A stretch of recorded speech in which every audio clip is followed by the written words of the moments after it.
when I was given the title Ethical Assumptions of Economics, my first thought was, well, economics is value-free, so I'll get up and say, economics has no ethical assumptions, and then I'll sit down. But then I thought this might not be the best way to earn my keep here. So I'm going to talk about some senses in which economics might have implications for ethics. So there are these two terms that we often hear as characterizing Austrian economics. One is value freedom, or Wertfreiheit. Wertfreiheit means value freedom. It's not a special kind of cool freedom, like, oh, I'm free in a valuable way, but it's being free of value. So it's like the worst possible thing, like, yuck, this is completely free of value. No, it just means it doesn't involve evaluation. To be value-free is simply describe things, tell how things are, but not be advocating any particular point of view. And closely related is this notion of value subjectivism, the notion that Austrian economics, in some sense, recognizes only subjective values, only the values to the participants whose actions are being described or explained, and doesn't evaluate their actions. Well, if Austrian economics is value-free and value-subjectivist, then it might seem as though it couldn't have much in the way of implications for economics. Well, I mean for ethics. Well, I think there are several respects in which ethics and economics can nevertheless interestingly interact. First, it's worth pointing out that economics is often presented in ways that are perhaps not completely value-free. For example, words like welfare and property and so forth tend to have value connotations. Now, you can try to interpret them purely value neutrally, but ordinarily when we say that such and such promotes social welfare, it sounds like we're in favor of it because we are part of society and we kind of care about our own welfare. And when you say talk about property, well, talking about property, when you say something is someone's property, that often implies it's their legitimate property. And so calling something someone's property might imply that they ought to have it, not just that they happen to possess it. Now, you might think this can be used to bias the discussion. On the other hand, you could say, well, medicine's a value-free science too. Strictly speaking, in purely descriptive terms, medicine is indifferent between health and sickness. It just wants to describe, what causes what.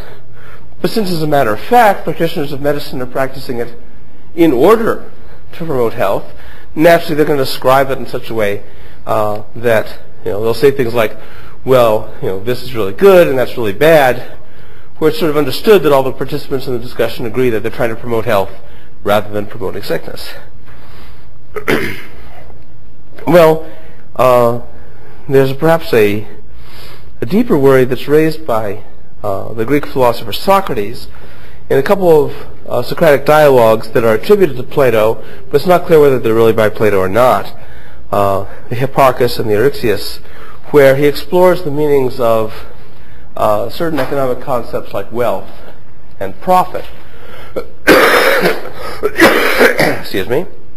And gives something like an argument that these can't really be value-neutral terms. So he says, for example, that you don't count. He asks the person talking with, how would you define profit? And the person answers, getting more in exchange for less.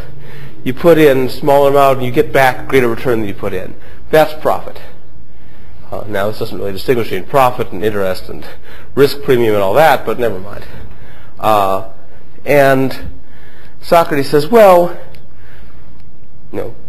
translating his example into our money, if I gave you one $10 bill and you gave me three $1 bills back, I wouldn't think I made a profit, even though I'd gotten more in exchange for less. I'd given only one bill and I got three back. So what matters is the value of the bills, and the fact that a $10 bill is more valuable than a $1 bill.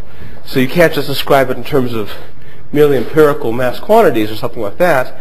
You have to describe it in terms of value.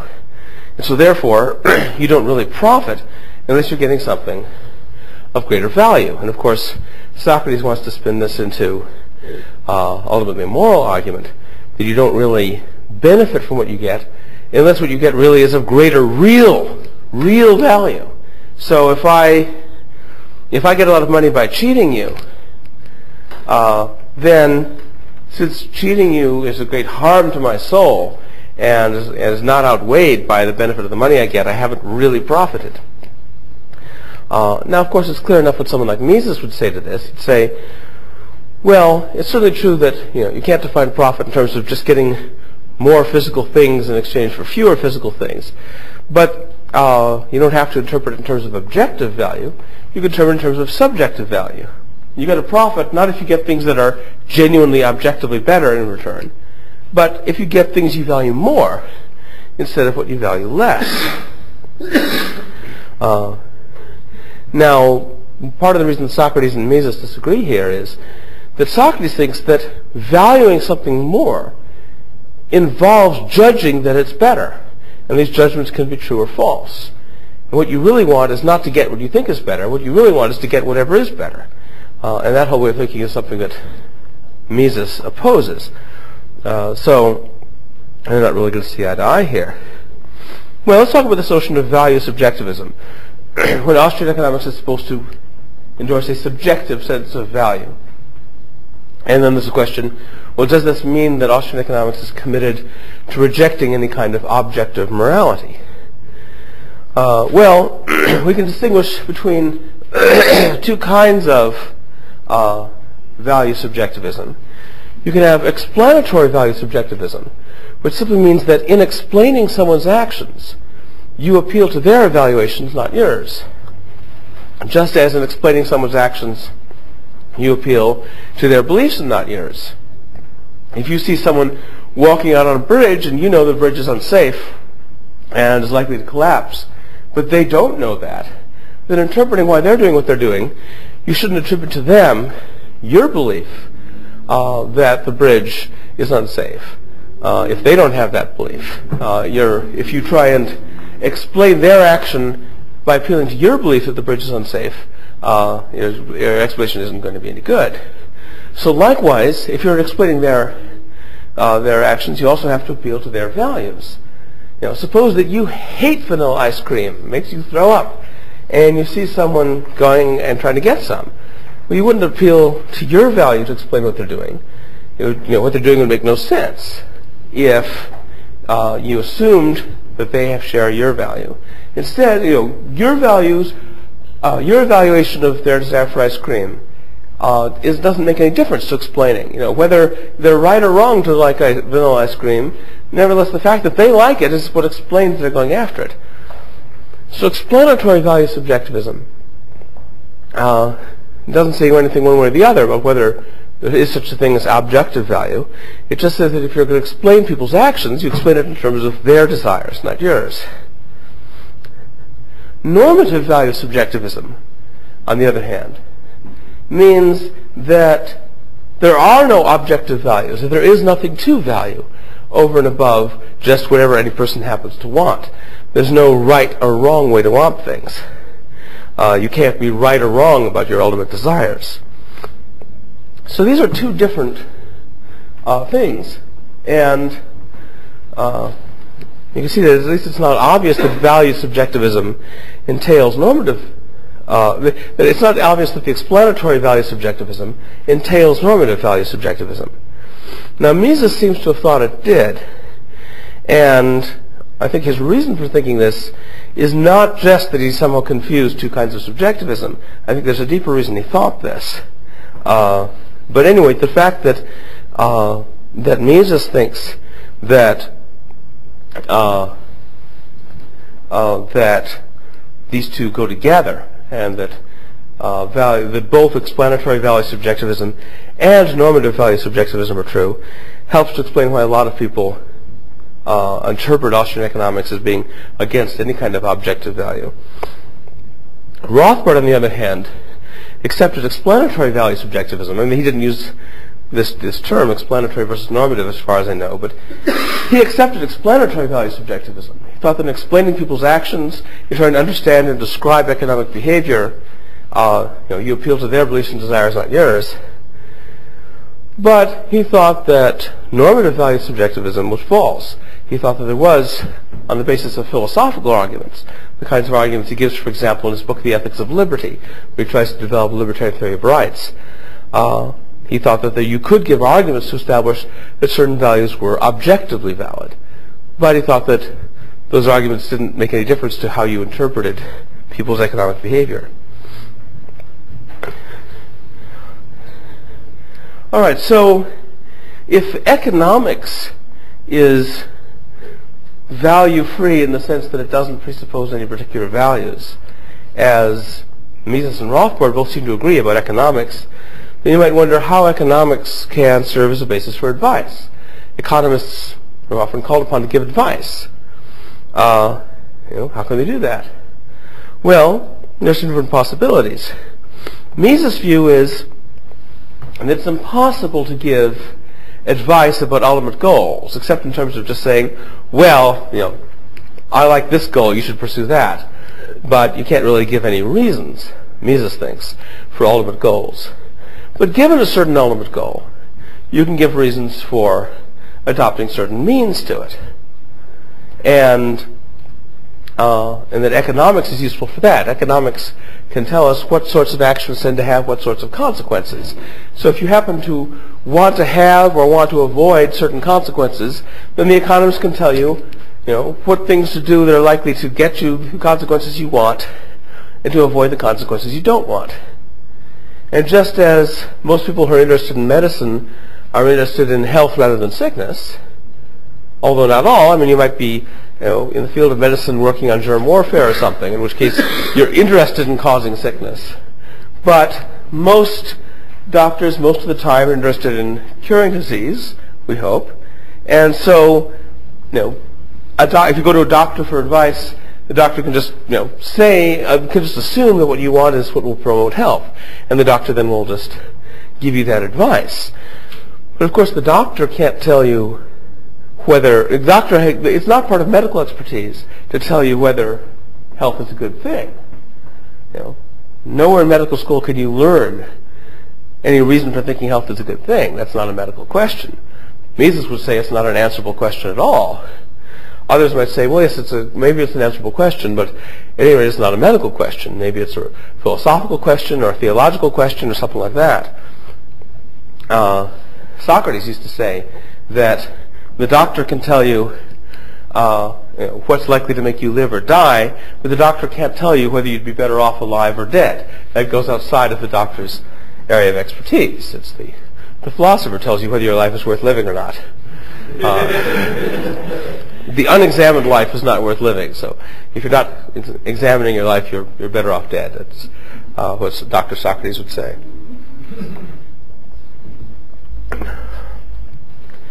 So Mises thinks that economics can tell us how to pursue the ends we happen to have, and given that most people prefer prosperity to poverty and cooperation to chaos,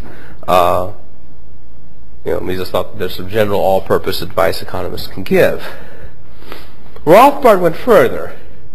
In the last chapter of Power and Market, Rothbard says that although economics per se can't give us positive ethical advice, it can't tell us what goals to aim at, it can criticize certain goals as being incoherent. And although I say that Rothbard here is going beyond Mises, in a sense Rothbard would think of himself as continuing what Mises was doing, even if Mises didn't call it this. So for example, Mises argues that socialist calculation is impossible. You cannot rationally allocate resources in a socialist economy. Well, suppose that was your goal, to rationally allocate resources in a socialist economy. Well, it certainly seems relevant to find out that the goal is impossible. If the goal is impossible, then it seems like you don't have any good reason to pursue it. So this is a way of criticizing ends. Not criticizing ends on the grounds that they're bad, that it would be a bad thing to achieve this goal, but rather to argue that the goal can't be achieved at all.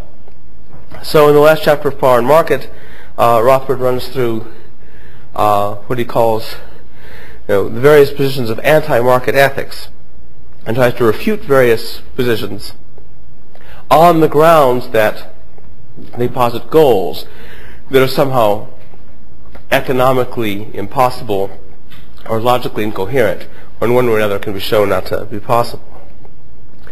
But he doesn't think that economics can per se give us positive goals to aim at, or to show us what is really worthwhile. He thinks you have to do philosophy for that, and that's why he only does this criticism of ethical theories in Power and Market, and you have to go to Ethics of Liberty to get his positive ethical arguments. Well, the question is, can economics or praxeology give us anything more than that? Can it give us any implications for positive ethical theorizing? What more can it tell us about ethics? Well, I'm going to just explore some various possibilities. If you're hoping that I'm going to derive an ethical system from the axioms of praxeology for you today, well, we don't have time for that. So I'm just going to give some various suggestions about various issues. All right, so first of all, there's this big dispute between, well, insofar as it's a dispute when one of the parties wasn't aware of the dispute, but the dispute between Mises on the one hand and Karl Menger, the founder of the Austrian school, on the other. Menger had a category of what he called imaginary goods. He said, good, in order for something to be good, it has to meet a certain number of criteria, one of which is it has to be suitable for achieving certain goals or satisfying certain human needs. But he says that there are some things that don't really satisfy any human need, although you think they do. Like fake cures, things that are supposed to cure you but they don't really work. Or he thought things like having your horoscope cast or something like that. Actually, he seems to have sometimes included cosmetics in this category. You might wonder about that. But anyway, these various things that don't really meet any human need are not real goods; they're imaginary goods, because they're not. They don't feel that, although they may be suitable means to certain goals, those goals are not in fact genuine human needs. Mises thought this was a horrible mistake. Mises said, the economist has no business pontificating about whether these are genuine needs or not. If we want to explain human behavior, what we think of the person's desires is irrelevant. If we want to understand the market for horoscopes, or we want to understand the market for something genuinely valid, it doesn't make any difference. As long as people think horoscopes are valuable, then they'll be willing to pay for them. And if they don't think they're valuable, then they won't, regardless of whether they really are valuable or not. You don't need to do that for economic analysis. So Menger thought that this category was irrelevant for economics. But he didn't just think it was irrelevant for economics. He thought that it was irrelevant, period. It wasn't just that classifying something as an imaginary good was the job for the philosopher rather than for the economist. Mises thought that it wasn't a job for anybody, because he thought the only way we can make mistakes is about means. We can't evaluate ends as right or wrong. Our ends are just whatever you want. Whatever you want to, if you want to justify what you're doing, you have to appeal to some further end you have. Why am I walking over here? In order to get to the chair. Why do I want to get to the chair? In order to sit down. Why do I want to sit down? Well, at some point you just have to end with, because I want to, and that's that, Mises thought. So Mises thought that your ultimate goal is not capable of being rationally assessed. So the only things you can criticize are people's means. The only mistakes you can make are about the means to your ends, not about the ends themselves. However, there's a distinction which Mises doesn't consider, which might complicate this. It's the distinction between instrumental means and constitutive means. And here's a way of thinking about this. Suppose that I want to play the Moonlight Sonata, and so I save money to buy a piano and to buy sheet music and to take piano lessons and so forth, so that I'll be able to play the Moonlight Sonata. Well, these are all means to the end of playing the Moonlight Sonata. If you ask me, why am I saving this money? Why am I buying a piano, etc.? I would say, well, these are all means to my ultimate goal, which is to play the Moonlight Sonata.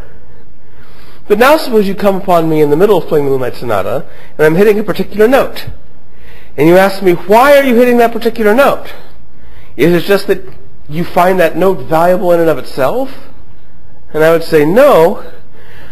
Oh, I'm playing that note because I want to play the Moonlight Sonata. And I can't play the Moonlight Sonata without playing that note at that point. Well, in a sense, then, playing that note is a means to playing the Moonlight Sonata. But it's not a means in the other way. It's not a means that's external to the end. It's a means that's part of the end. When a means is external to or merely instrumental to an end, then it would make sense to say, I wish I could have the end without having to go through all these means. I wish I could be at the top of the mountain without having to climb all this way up. Or I wish I could play the Moonlight Sonata without having to save all this money to buy a piano. But it doesn't make any sense to say, I wish I could play the Moonlight Sonata without having to play all these notes. Because the Moonlight Sonata just is those notes in that order. So there are cases where a means can be a constitutive part of the end rather than being an external means to it. And a lot of things that Mises considers ultimate ends, you might think are really means, but they're constitutive means rather than instrumental means. But then the question is, well, can we deliberate about constitutive means? How do we determine whether something is a constitutive means to an end? Well, it seems it's not a matter of cause and effect anymore. It's more a matter of logical or conceptual analysis. Now, why does Mises think that if you're an explanatory value subjectivist, you have to be a normative value subjectivist? Well, I think that his reason comes in two steps. Both these steps, I think, are denied by Rothbard. But first he thinks that... these aren't the two steps for why he thinks explanatory value subjectivism implies normative value subjectivism. It's for why he thinks explanatory value subjectivism implies utilitarianism. So first he thinks that he thinks that explanatory value subjectivism implies normative value subjectivism. If you could only explain things in terms of people's subjective values, then you have to give up the idea of there being any objective standard of value. And I'll say in a minute why I think he thinks that. Second, he thinks that position in turn implies utilitarianism. And you might think that's very odd, because you might think, if someone says economics implies utilitarianism, it sounds like they think that economics implies a positive ethical theory. Because you usually think of utilitarianism as a particular ethical theory. A theory that says that certain things are objectively good. The standard versions of utilitarianism, things like John Stuart Mill's version, assert that a certain goal, human welfare, happiness, pleasure, satisfaction, whatever the account of it is, a certain goal is intrinsically valuable and worth pursuing, objectively so. And then, our job is to pursue it. Now, clearly Mises can't mean that, since Mises thinks that there are no objective values. When Mises embraces utilitarianism, he can't be embracing the view that human welfare is an objective value. What Mises means by utilitarianism is a little bit different from the kind of utilitarianism that that people like John Stuart Mill advocate. By utilitarianism, Mises means something like, simply giving people advice about how to achieve the goals they already have. So you're not necessarily endorsing their goals, but utilitarianism says that really the only really role for any kind of evaluation is simply to talk about means to ends, because you can't evaluate the ends. And I think we can see both why he thinks explanatory value subjectivism implies normative value subjectivism, and why he thinks that in turn implies utilitarianism of his sort, in this quote from Human Action. All non-utilitarian systems of ethics look upon the moral law as something outside the nexus of means and ends. The moral code has no reference to human well-being and happiness, to expediency, and to the mundane striving after ends. It is heteronymous, that is, enjoined upon man by an agency that does not depend on human ideas and does not bother about human concerns. So that's the position that Mises thinks he's attacking. He's attacking this view that the proper moral code is completely independent of what actually makes people happy or what they actually happen to want. And in a sort of slap at Kant, he calls this sort of thing heteronymous. Now the term heteronymous, which is supposed to be the opposite of autonomous. Autonomous means somehow governed by a law you give to yourself, and heteronymous means governed by a law imposed on you from something else. Kant had used the term heteronymous, to mean following your inclinations, which are external to and distinct from your rational will, and therefore you're acting heteronymously when you obey your inclinations. Mises is sort of turning Kant's terminology upside down here. But Mises thinks it's presumptuous to tell people that they ought to be pursuing something completely unrelated to anything they actually happen to want, desire, or have any motivation or personal reason to pursue. Now, I think that the reason he thinks that is that if you think that all action, as praxeology teaches, is a matter of pursuing ends, and the ends you pursue are your own, you can't pursue someone else's end unless it also happens to be your own end, then it just doesn't even make sense to demand of people that they pursue some end that they have no motivation for, no interest in, no personal reason to pursue. So you might say that he's relying on something like the ought implies can principle. It doesn't make sense to demand that you morally ought to do something unless you can do it. If I said, you are morally obligated all to fly up to the ceiling right now, that would be, that wouldn't make any sense to say you ought to do it or that you should feel guilty for not doing it, because you don't have the choice. You don't have any control over whether you do that or not. So I think that what Mises thinks is that because our actions can only be actions aiming at ends that we have, we can't perform an action without aiming at some end, and the end has to be an end we've got. It just doesn't make any sense to demand of us that we act in accordance with some objective code of ethics. However, I think that what he's really arguing for here is better understood as a kind of ethical internalism rather than genuine normative value subjectivism. Ethical internalism is the view, there's different ways to define it, but it's something like the view that you can't have any moral duties that you don't have any motivation to pursue. Now that's a broad family of theories, because according to some theories, the moral duty just gives you a motivation. Whereas in other theories, no, you've already got your motivations, and the moral duty can't get its foot in the door unless you've already got one. Those are very different kinds of internalism.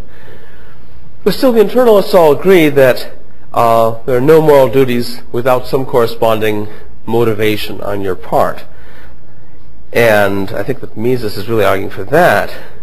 But it's important to see that's not the same thing as normative value subjectivism. Because it might be that, given your motive and given some appropriate story, the moral duty really is an objective one.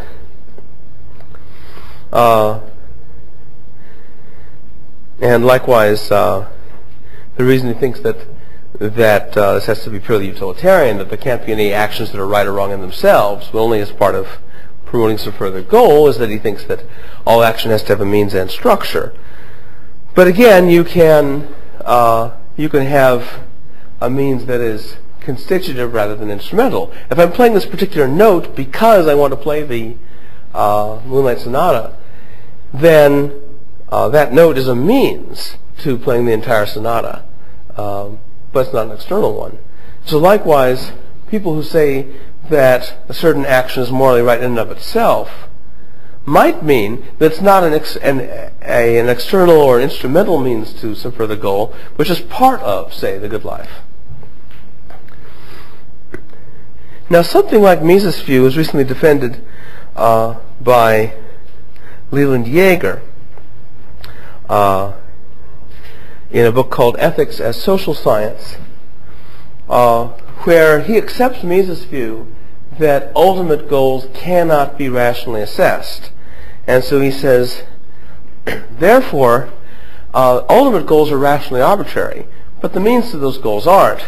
And therefore, the advantage of utilitarianism of Mises' sort, which simply says, well, promote whatever satisfies human desires, is the best theory because it minimizes the amount of ethical arbitrariness. All that's arbitrary is just this ultimate goal, happiness. But although it's arbitrary, it's not terribly controversial. Most people are pro-happiness. So, whereas if you add more intrinsic values in addition to happiness, things like moral duties and so forth, then you're increasing the number of ultimate ends. And since ultimate ends are rationally arbitrary, your theory is getting more arbitrary the more of those you add. Now, actually, I'm not so sure about that. I think if you really think that the whole thing rests on an ultimate thing that's arbitrary, I'm not sure whether it's one or many makes that much difference. But at any rate, the assumption that you can't rationally assess ends is something that I'm not convinced of. There's something called reflective equilibration that I have written on here, which is the idea that you weigh various beliefs and values and judgments against each other and see whether they conflict with each other. If they conflict with each other, then you revise them to make them not conflict. So if you've got some ultimate end, you can't assess it as a means to some further end, perhaps, but you can assess it by whether it fits in consistently with everything else. And that's a kind of assessment. You might think it's a kind of wimpy assessment, but it's an assessment. Okay, well, we started off with Socrates, and Socrates has to come in again. There's this tradition I call the eudaimonic tradition, from the Greek word for happiness or well-being, eudaimonia. And this is a tradition that runs through Socrates, Plato, Aristotle, the Stoics, then it runs on through the medieval philosophers and the scholastics, Aquinas, and so forth. In fact, it's the dominant ethical tradition of the first 2,000 years of Western philosophy. It's not until after the end of the Middle Ages that it begins to be whittled away by new theories. And this is the view according to which there is an ultimate good, which usually gets called happiness, but that can be somewhat misleading because it's not a pleasant feeling of satisfaction, although it may involve that. But it's a state of your life objectively going well, your life being an objective success, or something like you're being successful at living a good human life, something like that. That's what eudaimonia is. That's the ultimate good, and morality is not just an instrumental means to that good; it's actually part of it. So that morality stands to the ultimate human good as playing one note stands to playing the whole sonata, or actually probably as playing 2/3 of the sonata applies to the whole sonata. If you're a Stoic, as playing the entire sonata corresponds to playing the entire sonata.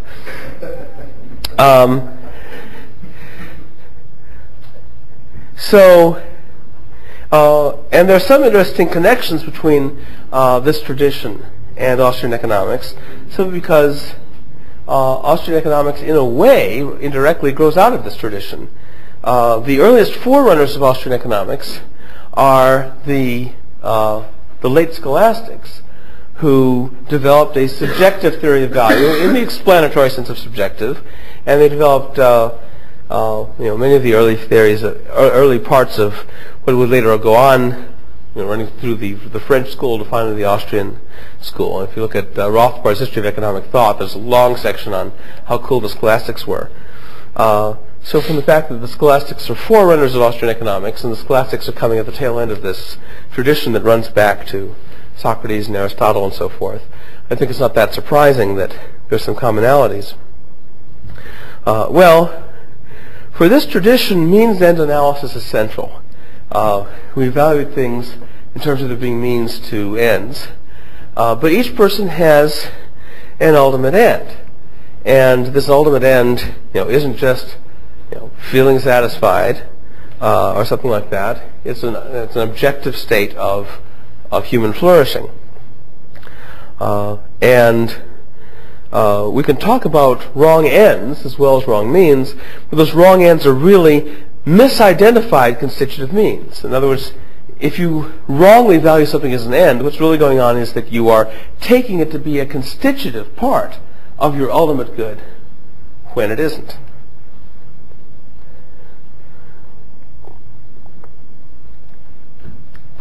And according to this tradition, why do they say that we have just one ultimate end? Why do they say we have lots? There are lots of things we want, you know.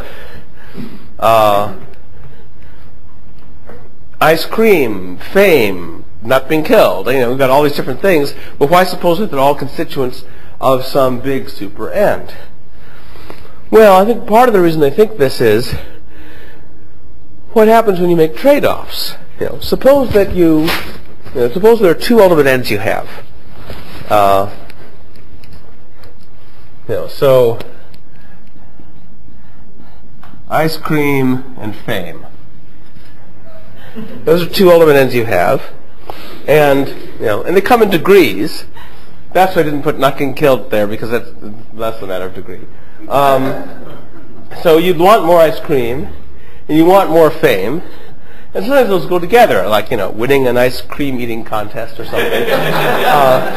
But still, there are lots of cases where these goals might conflict, and so you have to do trade-offs and decide between them. Well, if you're deciding between them, that's an action. Actions have to have a means and structure, right? So if you're trying to decide how to trade off between ice cream and fame, you must be, that you're doing that must be a means to some end. Well, what is it? The end. It can't be the end of maximizing the ice cream, because you haven't decided whether that's what you're going to do. Can't be the end of maximizing fame, because you haven't decided that. It can't be the end of getting the maximization of both, because it's a trade-off. That's impossible.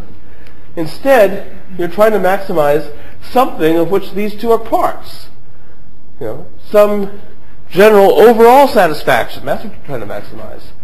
You might wonder whether maximize is even the right word. But anyway, you're trying to promote some good that includes both of these intrinsic goods. These are intrinsic parts of your overall good. And it's that sort of thing that leads the eudaimonists to think that whenever you're acting, you're always promoting some ultimate good of yours, some ultimate end or aim.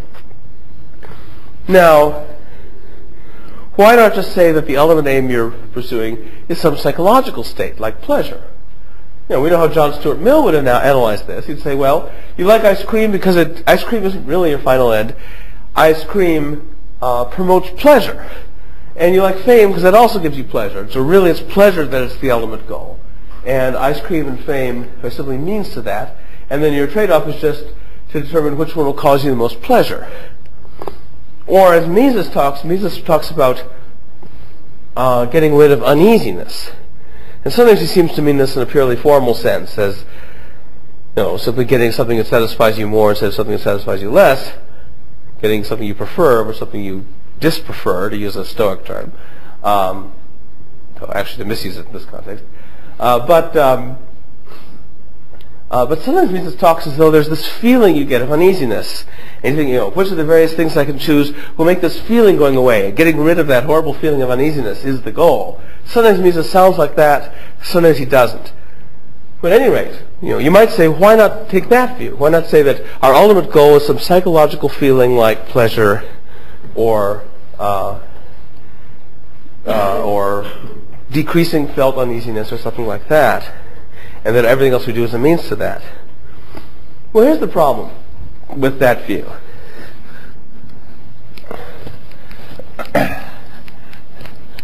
Suppose I buy life insurance. So here's an action. Buying life insurance. And you ask me, why am I doing that? And I'm saying, so that my loved ones will do well after my death. So it looks like I'm treating buying life insurance as a means to my loved ones doing well after my death. Now, this is either an ultimate goal of mine or it's a means to some further goal. Well, whichever one it is, this is not a feeling. And it's also not the cause of a feeling. I mean, unless you're assuming that you're looking down from heaven after you're, or up, if things go worse. But anyway, you're hanging around after death and seeing your loved ones doing well, and you're getting a charge out of that. But it seems like you don't have to assume that you're actually going to experience your loved ones doing well in order to buy life insurance. People who don't believe in an afterlife, or people who believe in an afterlife where they're off somewhere not being involved with human concerns, still buy life insurance. So it seems as though this is something we do that is not a means to pleasure. Now, obviously, someone can say, well, wait a second, you get pleasure out of the thought that your loved ones do well after your death, right? Yeah, that's true. So here's something. The belief that my loved ones will do well,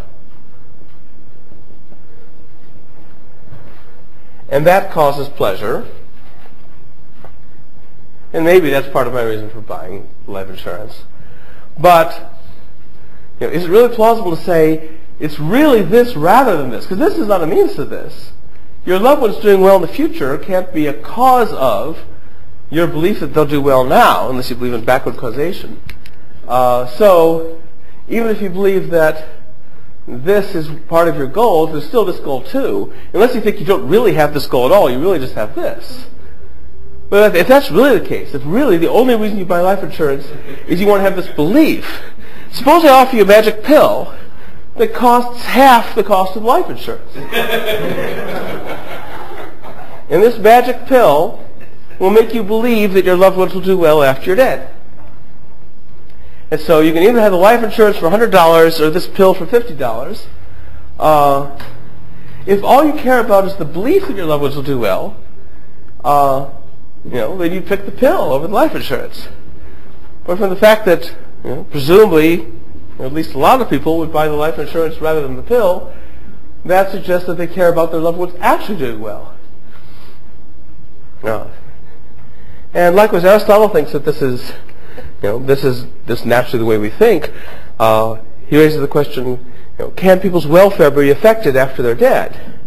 And he didn't believe in an afterlife, at least not personal afterlife. He thought that there was some aspect of you lived on, but it wasn't your personal identity. So he wasn't talking about an afterlife. He thought that if there's something you cared about, a loved one or some project, and right after you died, the project either succeeded or failed, he thought that would make some difference to how we evaluate the success of your whole life. So our ultimate good, according to this tradition, is not pleasure, although it's part of it. Pleasure is one of the things we care about. Relief from filled uneasiness is great, but it's not the only thing that we actually pursue. Okay, let me finish up with a largely unrelated question. No, it's not completely unrelated because these all interconnect.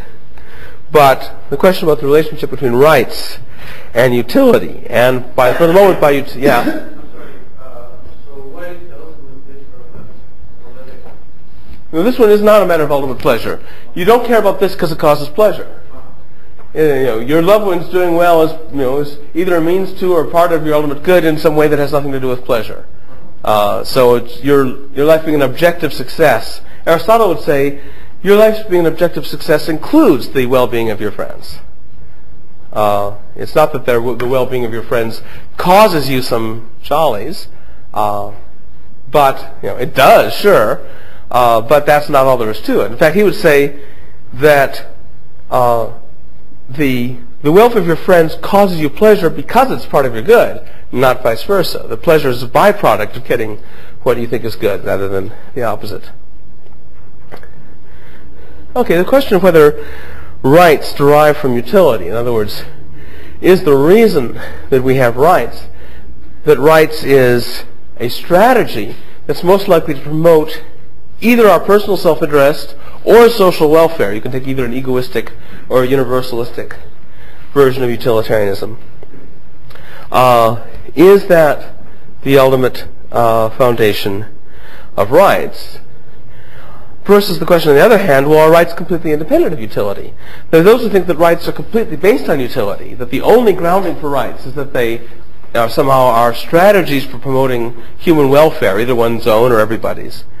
And in some sense, Mises seems to think something like that. On the other hand, you might think that rights are completely independent of utility, that rights just are what they are, regardless of the results. And maybe Walter Block thinks that, I'm not sure. Rothbard is often said to have thought that, but if you read the Ethics of Liberty, it's not so clear. There is some sort of eudaimonic thing going on in the background there with the Aristotelian stuff in the early chapters. Anyway, I want to just end by giving some quick reasons why I think that it's a mistake to think either that rights depend wholly on utility or that rights are wholly independent of utility. Okay, here's why I think that rights can't depend wholly on utility. Because whatever we choose either as an ultimate end or as a means. In economic terms, either as a producer's good or a consumer's good. Either you choose it as some ultimate thing you want for its own sake, or you choose it as a means to producing some further thing. So, if any sort of utilitarianism is true, then morality is a producer's good, not a consumer's good. I mean, it's solely a producer's good. I mean, everyone agrees it's partly a producer's good. Everyone agrees that one of the things about morality that's good is that it has good results.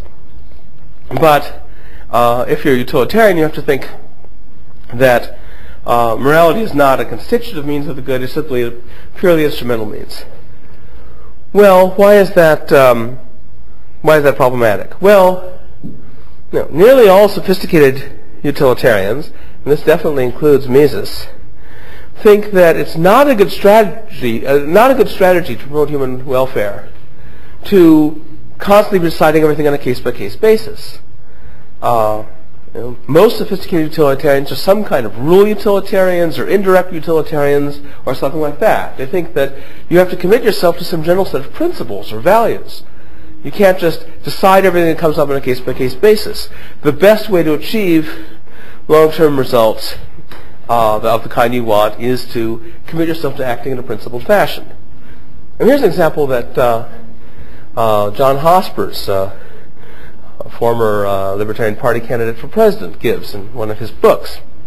He says, suppose you're an umpire in a game, a referee, and you're making decisions, making calls, he's safe, he's out, whatever, and you suddenly begin to reflect philosophically while you're standing out there, and you think, well, what's the purpose? What's my purpose here as a referee? You think, well, my purpose is to facilitate the game going well. Well, what's the purpose of the game? And suppose you conclude that the purpose of the game is to give pleasure to the spectators. I don't know whether that's the right story about the purpose of the game, but suppose that's what you conclude. Then you might conclude, well then, when I give my calls and decide who's safe and who's out, I should make whatever call will be most pleasing to the spectators. And so I won't pay any attention to the actual rules of the game. I'll just consider, is this a home game or an away game? How happy are the people in the stands going to be with my ruling? Now, this might maximize spectator pleasure in the short run, but soon it will become obvious that winning and losing in this game no longer depends at all on the skill and abilities of the players. The players can just do any darn thing, and you'll automatically rule in the favor of Team A if there are more people in the stands favoring Team A. But once it turns out that you're ruling in this manner, all the fun's going to go out of the game for the spectators. The spectators, if you're constantly ruling with an attempt to please the spectators, that's going to end up in the long run making the spectators very unhappy. You're much more likely to please the spectators in the long run if you just stick to the rules of the game. So likewise, most utilitarians think that you're more likely to promote human welfare in the long run if you stick to definite rules. And libertarian utilitarians think these definite rules include rules of property rights and non-aggression and so forth, that sticking to those in the long run causes more happiness because people can count on having their rights respected. They're not constantly worried that suddenly their rights are going to be overridden for social utility and so forth. So everyone will be better off. So what most utilitarians say is that you should behave as if you valued these rules for their own sake, even though you really value them just for the sake of utility. But my worry is, what does it mean to say that you should value something as if it were valuable for its own sake? I mean, either you value it for its own sake or you don't. If you value it for its own sake, then you'll choose it if it competes with some other value. If you don't value it for its own sake, then you'll give it up if you find some other way of promoting the same goal. If your only reason for respecting rights is to promote social utility, then you'd be irrational not to give up rights in any particular case when you could promote social utility otherwise. So my worry is that this rule utilitarianism or indirect consequentialism, or whatever you want to call it, is praxeologically unstable. However, I also think there are good praxeological reasons not to think that rights are completely independent of utility. And that's because, given precisely, well, I erased it, but given precisely the view I had before, according to which whenever you're doing trade-offs between different things, or you've got different ends, you have to regard them as different parts of an overarching end. Well, unless rights are the only thing you care about, it's the only value you have, and I've sometimes told Walter that that's his view, although it isn't really, but it's fun to say that. Unless the rights are the only values you have, then you have to say, well, here are a bunch of values. There's the content of justice or rights, but there's also these other values, and they all have to fit together. And if all your values have to fit together, then it doesn't really make sense to think that you can sort of separate one off and completely decide it without paying attention to any of the rest of it. I think that each part of your value system has to have its content at least responsive to the other parts. And this is what the Greeks called unity of virtue. Now people often say that the unity of virtue just means if you have one virtue, you have to have them all. But I think the real core of the view is that the content of any one virtue is partly determined by or responsive to the content of the other virtues. Your account of what justice requires can't be completely independent of your account of what courage requires, or your account of what generosity requires, or your account of any other virtue. Okay, I'll stop there and open up to questions. Yeah. It seems to me that you're making the same mistake here with your saying that your values, your rights, that is, are somewhat dependent, somewhat independent of utility. That you're accusing others of making. Either it is or it ain't. If it's a little bit dependent, then rights are in no sense ultimate. Then rights depend on something. You've got to lay out what that is. And rights are in, like I said, rights are in no sense ultimate. Something else is. So either rights are ultimate or they're not. And you've got to lay out which one it is for you. Well, by ultimate I mean, are they valuable as ends or merely as means? That's what I mean by ultimate. But you can have more than one end, and you can have potentially conflicting ends that you have to harmonize and balance. I thought you showed how that was why the eudaimonic tradition showed that didn't work. No, the way it works is by showing that they are constitutive parts of your overarching end. Okay. So your overarching end is eudaimonia, but eudaimonia is purely formal. It's defined as the maximum harmonization of all your other ends. Is that the position you're taking here? With Yeah. Yeah. Are you using objective to be totally synonymous with intrinsic? No. But the terms objective and intrinsic both are used in the multiplicity of meanings. In the objectivist or Randian tradition, intrinsic means a feature of reality independent of human beings, whereas objective has to do with the relationship between human knowers and their environment. The more common sense of intrinsic in philosophy, for an intrinsic value, is not a value that is out there external to us, but rather simply something that's valued as an end rather than merely as a means. That's what most philosophers mean by an intrinsic value. And by objective, I meant to use objective broadly enough to cover both intrinsic in the objectivist sense and objective in the objectivist sense. But given that I endorse internalism, I would be more favorable to something more like objective in the objectivist sense. There's a lot of terminology, but yeah. No, I don't understand. Like, if you're doing your life construct example, you say like, you take some pill that'll, make you think that your loved ones are going to be able to take care of after you die. So I think that's just sort of, you can also say what you value isn't really your end, is thinking that your loved ones are going to take care of you after you die. Your end is like knowing that is like doing something that makes it as likely as possible or within reason that they're going to do well after you die. Yeah, but again, that's not going to be a purely subjective feeling. If you define it as knowing, well, part of knowing is that it actually be true. If you define it as making it as likely as possible, then what you're valuing is it's really being as likely as possible, not just you're thinking so. So in either case, it's not just the pleasure.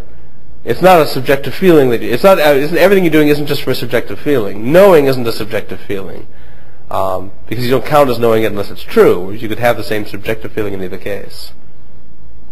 Yeah. I just wanted to try to make it. I'm not exactly sure from what you said about why there's only one ultimate good, why there couldn't be several. Is the argument that you gave, I know there were a bunch, is the argument you gave that basically if there were two ultimate goods, there'd be no rational way to decide between them? And so there must be something about which to determine which one is right? It's stronger than that, I think, because otherwise someone could just say, well, maybe they're just incommensurable and there is no rational way to decide between them. What I want to say is that, suppose you're faced with two ultimate goods, and either you try and they're incompatible, or at least partly incompatible. You can't have all you want of each. Well, either you start trying to make some trade-offs and choose, or you just stand there like Burden's ass and unable to choose.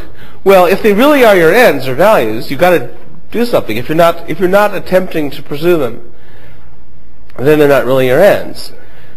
So I think that if in the face of these competing values you just stand stock still, you've given them up as values. So the only way you can keep them as values is by trying to do some sort of trade-off.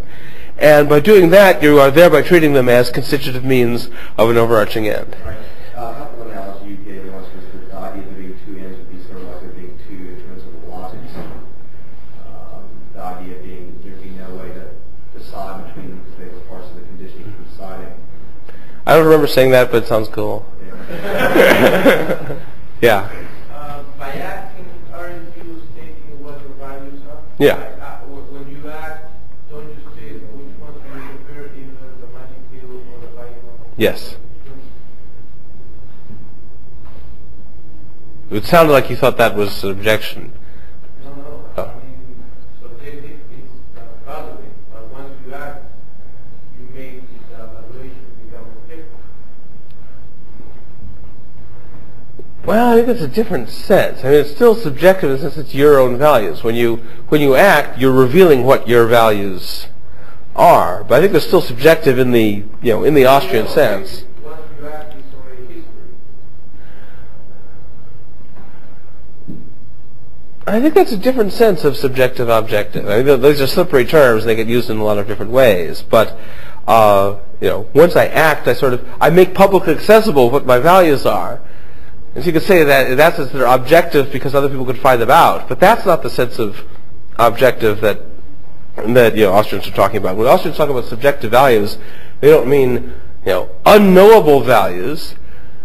The whole point is we explain people's actions in terms of their subjective values, and so we assume then that we can have some good reason for knowing what their subjective values are. And if we know them through their actions, then their actions count as acting on their subjective values. I think they're being subjective just means it's their own values, not ours. That's different from there being revealed versus unrevealed values. Yeah. Okay, so it seems to me that this is kind of a clarification question, but we started out with talking that Austrian economics doesn't really imply an ethical theory. But so then the question is, well, what ethical theory implies praxeology or Austrian economics? And then we're kind of going through utilitarianism, which Mises thought was the answer.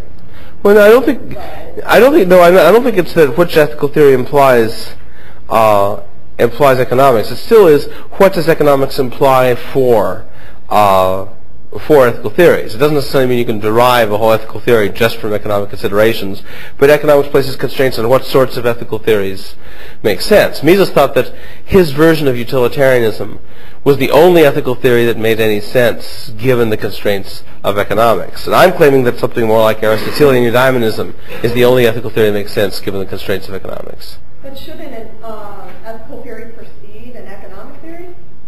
I mean, you should have an idea of what you think the ultimate goal is, whether it's maximizing pleasure, eudaimonic tradition, but you need that goal first, and then the economic means. Well, I think the earliest parts of economics, the basic value theory and so forth, the stuff about means and ends and so forth, I think those are also the earliest parts of ethical theory. So they have a common basis.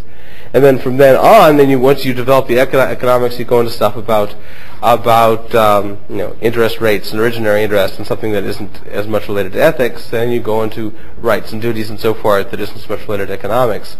But I think that the starting core of Austrian economics is also the starting core of ethics. This idea that actions have a means-end structure. You can't make sense of actions without a means-end structure. I mean, that's the first sentence of Aristotle's Ethics, is that every action aims at some end. That could have been the first sentence of Human Action. It isn't. I forget what the first sentence of Human Action is, but that could have been. Okay, I think we are about out of time. So thank you.